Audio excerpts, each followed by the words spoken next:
Hello guys! Welcome sa aking vlog. Paano i-renew ang iyong E74 visa na hindi kailangan magpa-assist at magbayad ng malaki sa agent? At dahil patapos na ang aking visa, pinadalhan ako ng notice ng immigration at kailangan ihanda ang mga requirements for renewal. Una kong ginawa, kumuha ng reservation online through Hi Korea website. Nakakuha ako reservation May 29, halos 3 buwan bago matapos ang aking visa.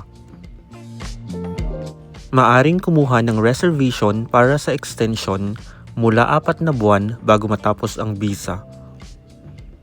Nag-inquire tayo sa mga agent o nag-a-assist ng visa renewal at nagre-range mula 300,000 to 1 million won ang bayad. Ang mahal, kung tutuusin, 60,000 won lang ang babayaran. Kaya napaisip ako, sinubukan kong ako na lang ang mag-asikaso para makatulong din sa iba tulad ko na walang pambayad. Hindi kailangan magbayad ng mahal, sayang din, napakadaling ihanda ang mga documents or requirements para sa visa extension or renewal at i-apply sa immigration. Ituturo ko sa inyo paano ito gawin.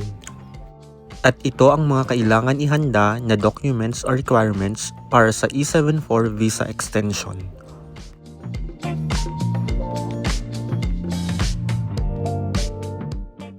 Just leave a comment for the list of requirements. Isa-isahin natin. Ito ang mga inihanda ko bilang employee o worker. Appointment or reservation na makukuha through Hi Korea website. Application form mada-download din through Hi Korea website. Passport, original and photocopy. Residence card o ARC, original and photocopy. Jomsuje Jache Shimsapyo o score-based self-examination table. Dito makikita o malalaman ang iyong kabuuang puntos. At itong Jomsupyo o scorecard ang basehan ng paglalagay ng puntos. Kailangan makakuha o may kabuuan na at least 200 points. Shinsang Kisulso o personal description. Ito ay personal information kasama ang impormasyon ng asawa at anak kung meron. Soduk Kimik Jingmyong Won o Certificate of Income Amount. Ang kukunin huling 2 taon o last 2 years. So ang kinuha ko year 2024 at year 2025. Makukuha ito sa tax office, Jumin Sento o community center na malapit sa iyong lugar. Maari din ito kunin online through Home Tax app o website. Ilalagay ko ang link sa description kung paano ito kunin online. Ang average annual income sa huling 2 taon ay hindi dapat bababa sa 25 million won. Hangugoning Nyok Itjung Soryu or document proving Korean proficiency. Nag-take ako ulit ng topic o test of proficiency in Korean, kaya topic certificate ang pinasa ko. O kaya KIIP certificate kung ikaw ay nag-aral at natapos ang at least level 2. Paano i-download at i-print ang iyong topic certificate gamit ang mobile phone? Pumunta sa topic website topic.go.kr, pindutin ang Songjok Hagin sa itaas. Dito sa test classification, piliin kung PBT o IBT. Ilagay ang Suwambonho o registration number na makikita sa iyong topic admission ticket noong ikaw ay nag-exam. At piliin kung kailan nag-exam. Ilagay ang date of birth,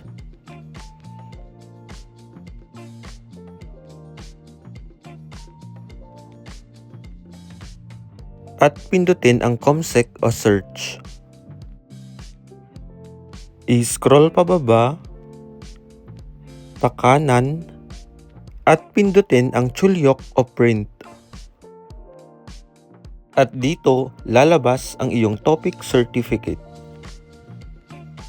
Pwede mo tong i-screenshot para ma-save sa iyong phone. O kaya naman i-print, pindutin ang print button sa itaas kung may nakakonektang printer sa iyong phone.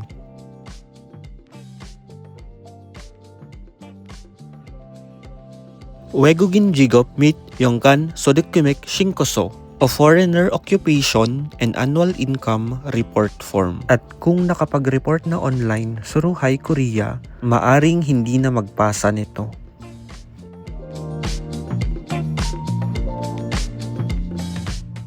At ito naman ang mga documents na hiningi ko sa opisina o employer. Ito ang mga sample, isa-isahin natin. Una, Standard Labor Contract. Hyujun Kilokeakso. Ang annual salary ay hindi dapat bababa sa 26 million won. Pangalawa, Guarantee of Identity. Shinwon Bojongso, kung saan ang employer ang guarantor. Pangatlo, Copy of Business Registration Certificate Saopja Dinokjung Sabon. Pang-apat, Tax Payment Certificate Napsajung Myongso. Pang-lima, Local Tax Payment Certificate Jibang Senapsajung Myongso. Dapat walang tax violation ang company. Pang-anim, List of 4 major policyholders Sadebo Humkaop Jamyongbu. Pang-pito, List of Employment Insurance Subscribers Koyongbohom Kaop Jamyongbu. Pang-walo, Company Recommendation Letter Koyongkiop Chuchonso. Pang-siyam, Copy of Recommender's ID Chuchonja Shinbunjung Sabon.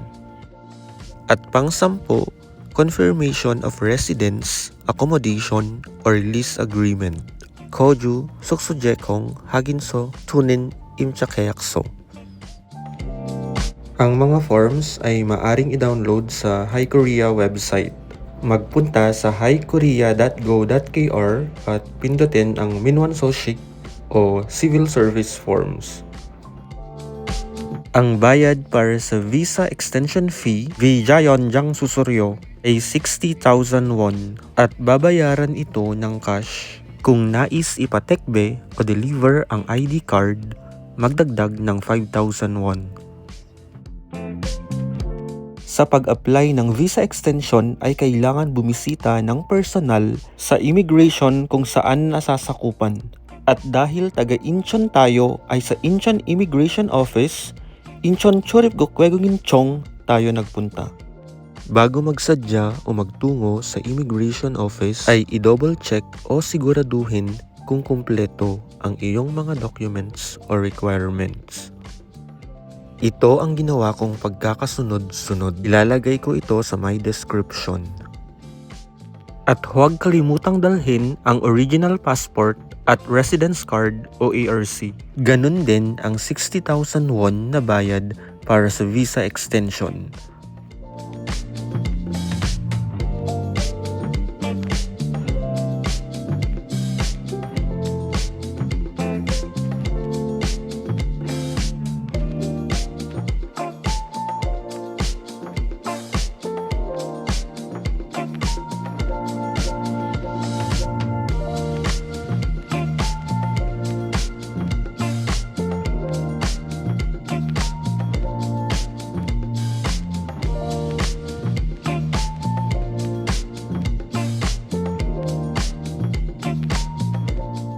Documents complete, ready for submission.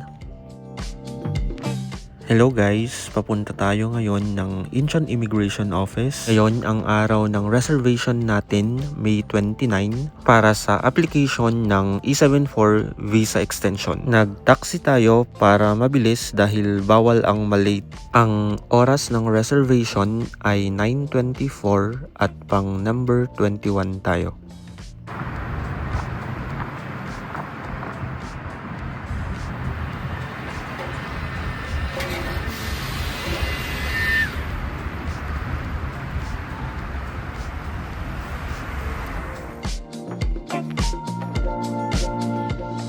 Pagdating ay sarado pa pero nagpapasok na sila around 8:30.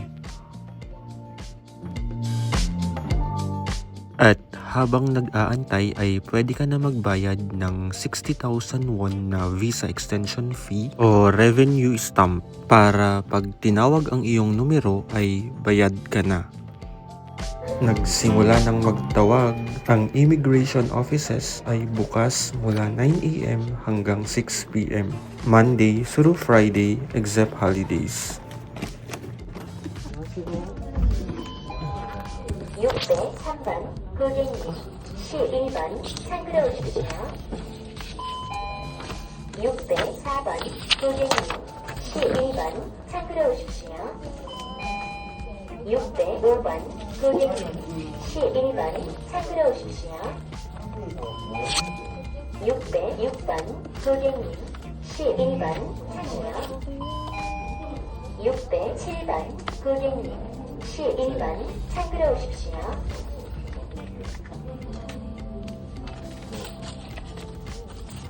이렇게 일일이 다 붙였어요? Pagkabigay ko ng documents ay namangha ang officer sa paglagay ko ng sticky film index sa mga documents na nabili ko sa Daiso. 대단하다. Dito ay isa-isa nang chinek ang aking mga documents.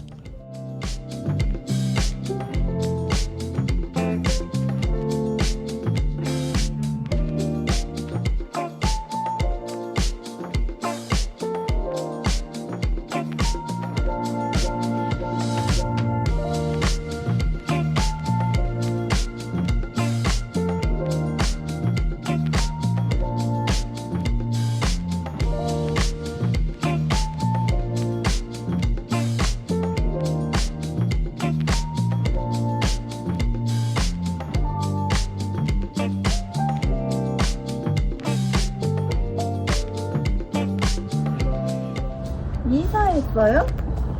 이사? Sa kalagitnaan ay medyo nagka-problema sa proof of residence kaya natanong kung lumipat ako ng tirahan dahil magkaiba ang nakalagay na address sa aking residence card at sa pinasa kong proof of residence. Simulat sa pool ay nakatira sa kisuksa o dormitory na provided ng company.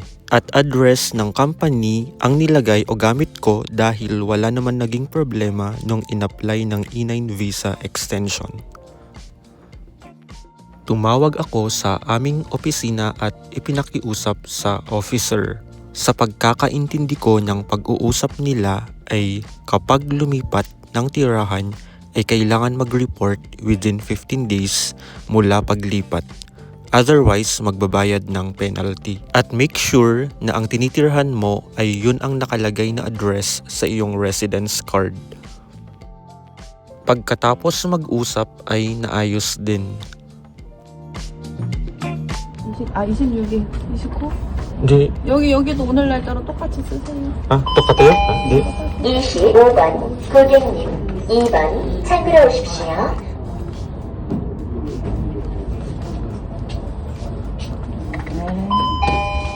300번 고객님 6번 창으로 오십시오.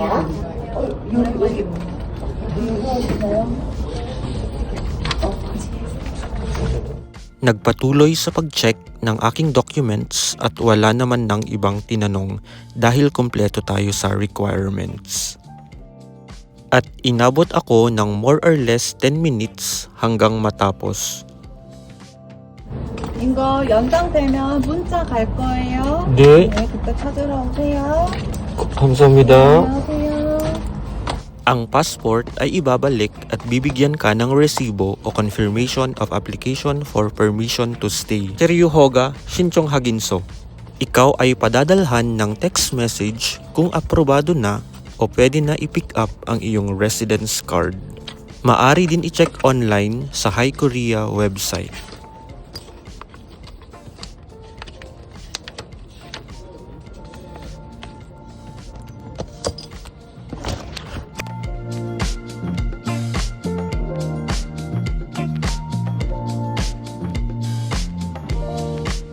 Upon checking my status today, May 29 ay ito ang lumabas. Dahil kaka-apply pa lang. Balitaan o update ko kayo once ma-approve or new video will be uploaded. Maraming salamat sa panonood. Annyeong!